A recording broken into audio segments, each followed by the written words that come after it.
There are places on this earth that have been erased, wiped from maps, scrubbed from records, and left to crumble in silence. But some places aren't just forgotten.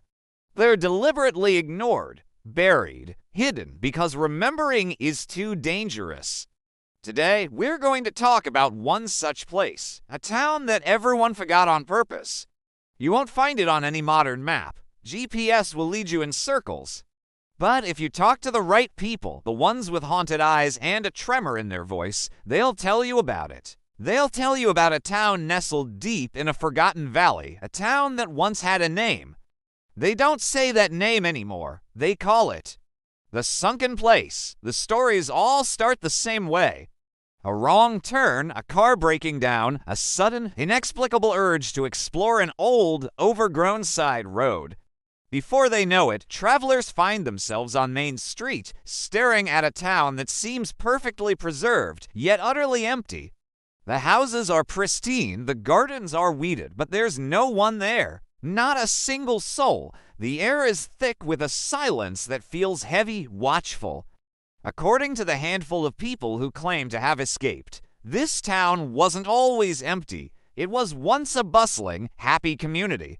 But something changed. Something arrived. They say it came from below, a presence that slithered up through the bedrock, through the cellars, and into the very foundations of the town. It wasn't a monster in the traditional sense. It didn't have claws or teeth. It was a consciousness, a vast, ancient intelligence that lived beneath the streets. And it was hungry, not for food, but for people. For their stories, their memories, their very identities. The first sign that something was wrong was subtle. People would start forgetting small things, a neighbor's name, an appointment, their own house key. Then the forgetting grew. They'd forget their spouse's face, their children's laughter, the taste of their favorite meal. The entity beneath the town was feeding on them, consuming their existence piece by piece. But the most terrifying part, the part that makes the survivors' voices drop to a whisper, is how it started. Before it took your memories, it learned your name. Imagine this. You're a newcomer just passing through. You haven't spoken to a single person. You haven't even said your own name aloud, and then you hear it. A faint whisper carried on the wind, echoing from an empty alleyway. Your name, spoken as if by 1,000 voices at once. It already knows you. It knew you were coming.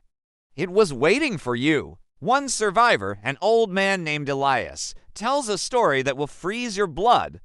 He was a truck driver back in the 70s. His rig broke down just outside the town limits. He walked in looking for a mechanic. The town was beautiful, almost idyllic. He saw people in their yards, waving, but their eyes were vacant, empty. He asked a woman for help, and she just smiled a blank, hollow smile. As dusk began to fall, a strange humming started, seeming to come from the ground itself. That's when he heard it. Elias. A whisper from the cobblestones beneath his feet. He froze. He hadn't told anyone his name. The woman with the empty smile turned her head slowly, still smiling. "It knows you," she murmured, her voice flat and devoid of emotion. "You're one of us now." Panic seized him. He didn't wait. He just ran. He ran blindly, crashing through backyards and leaping fences, the humming growing louder, the whispers of his name chasing him, echoing from every house, every tree. He says he could feel it trying to pull him back, trying to get into his head and pluck out his memories. He remembers seeing the faces of the townsfolk in the windows, all watching him, all with that same terrifyingly blank smile. He ran until his lungs burned and his legs gave out, collapsing miles away on the main highway. He never looked back. Another account comes from a group of college students who went looking for the town in the early 2000s, treating it like a legend, a ghost story. They found it. They thought it was a fun adventure, filming everything for a documentary. They explored the empty city hall, the vacant school. They laughed and joked, daring each other to stay the night. Their footage tells the rest of the story. As night falls, the mood changes. They start getting nervous. One of them, a girl named Chloe, starts crying, saying she can't remember her mother's face. Another, Mark, becomes agitated, insisting his name isn't Mark. He can't remember what it is, but he knows it's not Mark. Then the whispers start. Faint at first on the camera's microphone.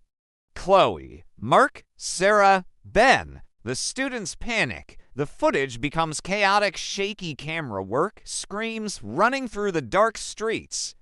The last few minutes of the recording are just the sound of running footsteps, heavy breathing, and the constant, overlapping whispers of their names getting louder and more insistent. The camera falls to the ground, pointing up at a dark, empty street. The whispering continues for another 10 minutes before the battery dies. Of the 4 students, only one, Sarah, was ever seen again. She was found wandering a highway a week later, suffering from severe dehydration and amnesia. She didn't know her own name. She didn't recognize her family. All she could do was repeat one phrase over and over again. It knows you before you arrive. So what is this thing? This entity beneath the streets, the survivors call it the Namer. They believe it's an ancient, subterranean intelligence that has always been there. For centuries, it slept, but something woke it up. Maybe it was the mining in the nearby hills, or maybe it was just time. Once awake, it connected with the town above, seeping into it like water into soil. It learned about humanity by observing. And it learned that the core of a person, their essence, is tied to their name and their memories. By learning a name, it creates a connection. A hook. Once it has that hook, it can begin to pull. It reels you in, slowly erasing you, absorbing your life, your experiences, your very being into its own vast consciousness. The people left behind become empty shells, puppets with vacant smiles, their minds hollowed out, serving only as extensions of the entity's will. They maintain the town, keeping it pristine, a perfect, beautiful trap for the next curious soul. The government knows about this place. That's the darkest part of the legend. After the incident with the college students, certain agencies allegedly stepped in, but they couldn't destroy the entity. How do you kill something that lives in the rock, miles below the surface? How do you fight something you can't see, that knows you're coming before you even decide to go? You can't, so they did the next best thing. They erased the town, they removed it from all maps, destroyed all official records, and rerouted the highways. They put up fences and warning signs, citing geological instability or unexploded ordnance from old military tests, anything to keep people away. They started a quiet disinformation campaign, dismissing any stories as local folklore or campfire tales. They convinced the world that the town never existed. They made everyone forget, on purpose, but the survivors remember. They live in quiet fear, always looking over their shoulder, terrified that one day the whispering will start again. They say that sometimes, on a quiet night, they can still feel it.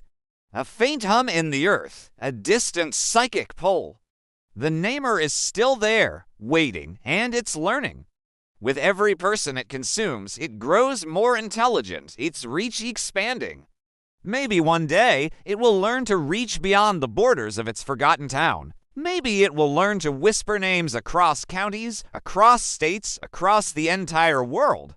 What happens then? What happens when it knows all of our names?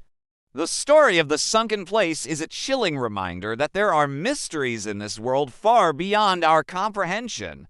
It teaches us that some doors are best left unopened and some places are best left forgotten.